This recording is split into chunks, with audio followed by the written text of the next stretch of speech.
ఓం నమో వెంకటేశాయ.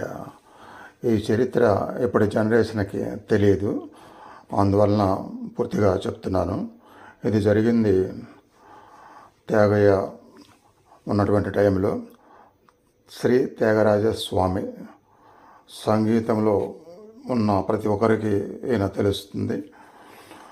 త్రిమూర్తులు అంటారు, సంగీత త్రిమూర్తులు అంటే శ్యామశాస్త్రి, ముత్తుస్వామి దీక్షితార్ మరియు ఇప్పటి చెప్పుకుంటున్న శ్రీ త్యాగరాజస్వామి. ఈ త్రిమూర్తులు ప్రధానంగా త్యాగరాజస్వామి కూడా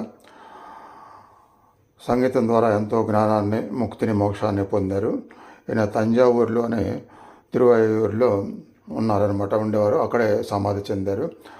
అక్కడ ఒక భక్తురాలు తన సొంత ఆస్తులు అమ్మి ఈ త్యాగరాజస్వామి ఆలయాన్ని నిర్మించారు. మీరు చూస్తున్న ఆలయాన్ని ఇక్కడ